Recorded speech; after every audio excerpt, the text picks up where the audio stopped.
Yung mga kapukot, no, karon ni-reveal na to ni mga kapukot kining ato bang nahitabo ba nga usa ka dalaga ba nga nakabsan in taon sayang kinabuhi ba nga panamas-tamasan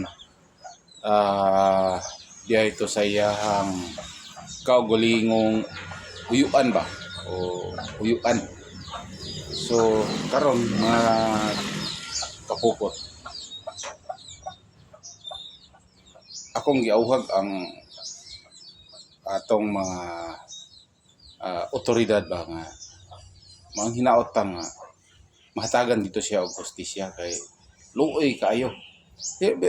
Biroin mo, siya pa mismo nagdala gikan sa Pilar del Diri padulong sa Bohol sa Panglao Island para ipatrabaho, pero siya ra po'y niunay og kifil sa kinabuhi sa maong dalaga. Mismo pagyud ang iyang uyuan ang gabuhat, di ba? So napakasubo kayo palandungon nga mga kapukot nga kana nga mga panghitabo karon tungod niining mga kalihukan ron nining mga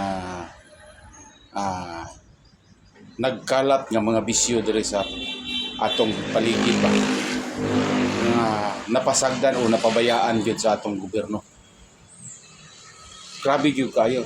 Tanawa nabay taga human rights nga nagtagaw-taw ani nga bahin. Di ba tikom sila, hilom kaayo, hilom pa sa ambot unsa klase nga opisina kining maong human rights na kalingaw malang ang ilang gihunahuna ang mga pamilyas Duterte mula ilang kalingawan o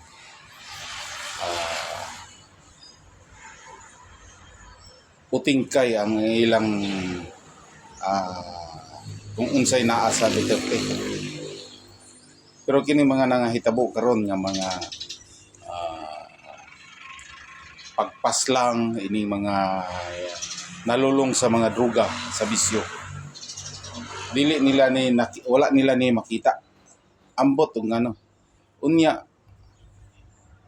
panay sisi dito sa mga pamilyang Duterte o kang tawag nito ning dating presidente na EJK, mga biktima sa EJK. Kanya asa man kini karon sa panahon ni bangag karon panahon na nga daghan kayong krimen nga nahitabo. Di ba? Patay dito, patay doon. Di ba? Gira doon, gira dito. Di ba? Tingnan mo. Sa Negros. Pila to ka tao ang nabiktima dito. Dito sa Cotabato, sa Maguindanao banda, sa Mindanao. Ang mga gobyerno, mga kapulisan pa ipang-ambush. Di ba? Munay itong lantahon karon og unsa ni kagubot ang ilang administrasyon. Wala gyud nila makontrol ang krimen. Muna nga ilang ipanghinambog sa ilang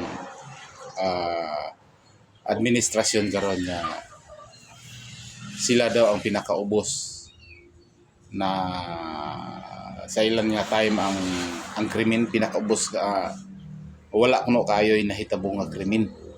Pero unsa man na atong nakakita dire, nagpakaputa bungol na lang ta ni. Di ba?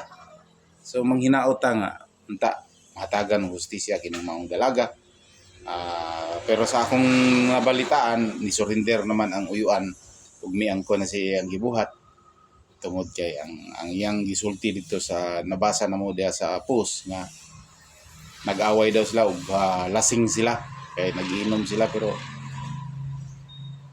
ug sa kalasingan lang siguro dili man siguro pud na mahitabo sa ingon ana ra nga sitwasyon, kundi na pag something nga gitumar kining maong lalaki para siya mawala ng direksyon siyang pagkatao nga nahimo niya ang di maayos diha sa iyang kagalingong pagkumangkon pagyud, di ba? Nga makita na lang hubot-hubad. Di ba? So napakangilngig, ah, basta di na to ma-explain kini mga panghitabo na samantala sa panahon ni Duterte hapsay ang dalan, dili ka makakita sa mga talagang naminos-minusan ang mga paggala-gala sa mga tao nga gumagamit og mga duga. Talagang tikom bibig sila at tago sila. So tungod kay at tinud-on man gid sila sa balaod sa panahon ni Duterte. So maura na mga kapukot, manghinaot ko nga kining tanan mahatagan og hustisya kining kamatayon sa usa ka dalaga nga si ano ba yung pangalan ng Jiros Luod.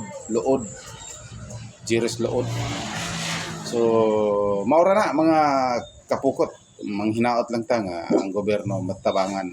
Pero pasalamat kay Senator Bongo nga iyag yung giangkon ang gastuson diha sa pagbayad anang kuan sa puninaria man siguro o sa wa ta magkamali sa gastuson diha sa pagkuan dayon usapod ang atong mga opisyal sa barangay Libawang sa Panglao Bohol Island. So maura na mayong buntag sa inyong tanan og manghinaot to nga kining tanan magbanantayon ta sa atong paligid labi na diri sa atong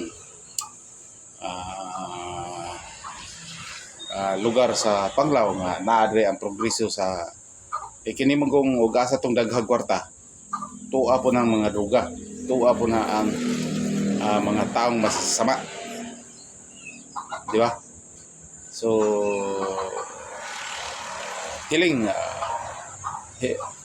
na to na masulbad ka ng tanang problema at managot siya sa iyang gibuhat. So yun lang, maraming salamat.